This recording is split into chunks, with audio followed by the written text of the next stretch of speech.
Hello. कक्षा 12 सस्य विज्ञान में आज हम अम्लीय मिट्टी का सुधार पढ़ेंगे। अम्लीय मिट्टी का सुधार निम्नलिखित तरीके से किया जा सकता है। नंबर 1, चूने का प्रयोग। चूने में कैल्शियम ऑक्साइड, जिसे अनबुझा चूना, कैल्शियम कार्बोनेट खड़िया चूना, कैल्शियम हाइड्रोक्साइड बुझा हुआ चूना प्रयोग करते हैं।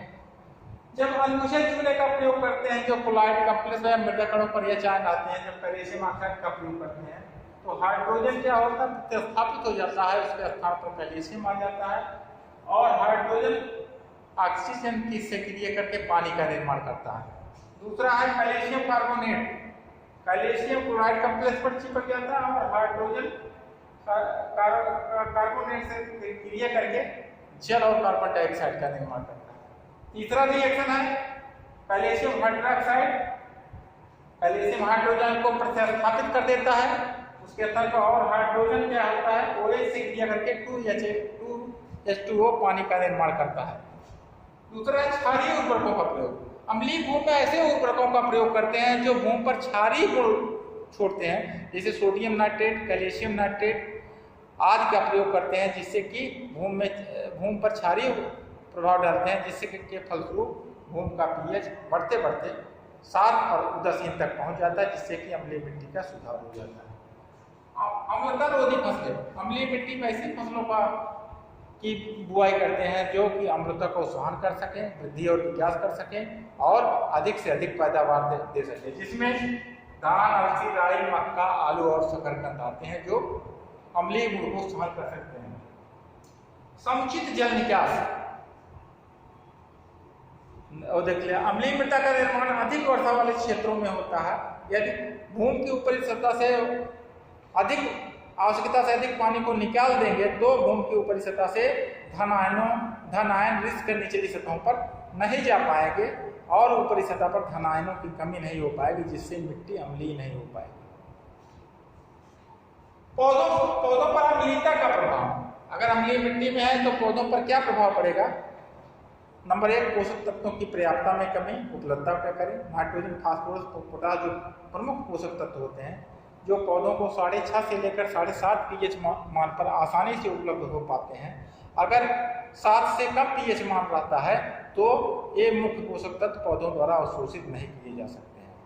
सूक्ष्म पोषक तत्वों का विषैला प्रभाव, जैसे लोहा है, मैग्नीज है, बोरान है, तांबा है, एल्युमिनियम है। जब मृदा का pH मान कम हो जाता है, 7 से कम होता है, तो इनकी घुलनशीलता बढ़ जाती है, जिसके कारण पौधों को आवश्यकता से अधिक प्राप्त होने लगता है, जो पौधों के लिए विषैलापन होता है, क्योंकि इनकी बहुत सूक्ष्म मात्रा पौधों के लिए आवश्यक होती है।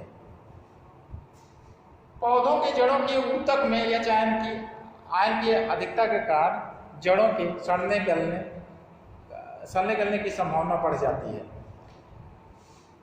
जीवाणुओं पर, सूक्ष्म जीवों पर लाभदायक जीवाणु जो एक निश्चित pH मान पर आसानी से कार्य करते हैं, जो pH मान होता है 6.5 से 7.5, उससे कम pH मान होने पर लाभदायक सूक्ष्म जीवाणु जो है आसान ठीक ढंग से कार्य नहीं कर पाते हैं, जिससे कि भूमि की उपजाऊ शक्ति होती है। मृदा का pH मान कम होने पर, अम्लीय मृदा होने पर पौधों पर रोगों का प्रभाव अधिक होता है।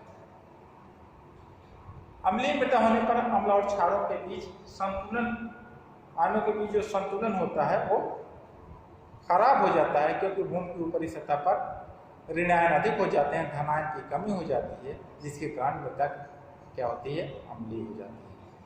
आगे हम मृदा उर्वरकता के बारे में पढ़ेंगे। मृदा उर्वरकता क्या है।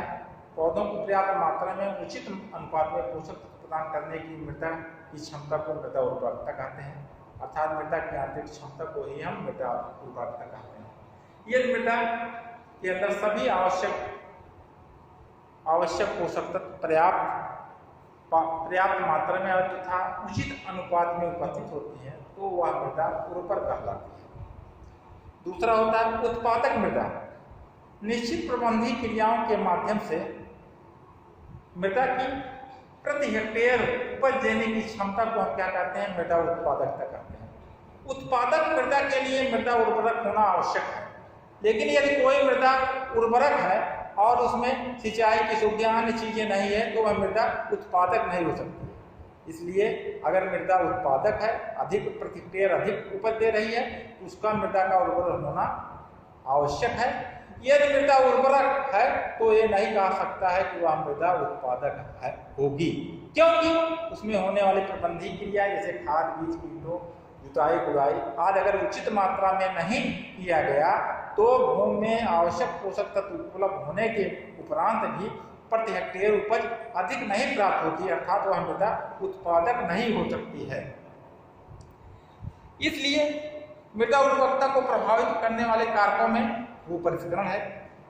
जुताई गुड़ाई करके मिट्टी को भुरभुरी बनाकर मृदा की उर्वरता को हम बढ़ा सकते हैं।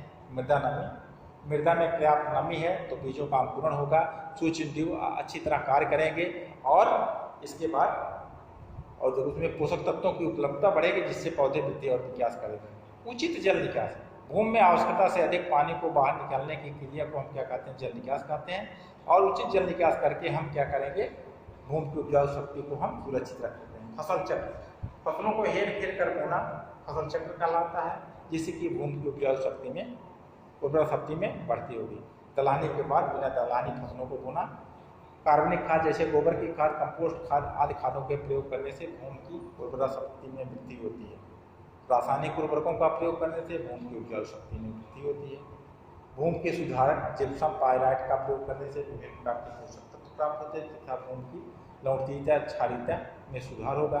चूने का प्रयोग करते हैं तो अम्लीय भूमि का सुधार किया जा सकता है। जीवाणुओं की क्रियाशीलता का तात्पर्य भूमि में अगर पर्याप्त मात्रा में नमी है, वायु संचार है, तो भूमि में पाए जाने वाले लाभदायक जीवाणु ठीक ढंग से कार्य करेंगे और भूमि की उपजाऊ शक्ति में वृद्धि होती है।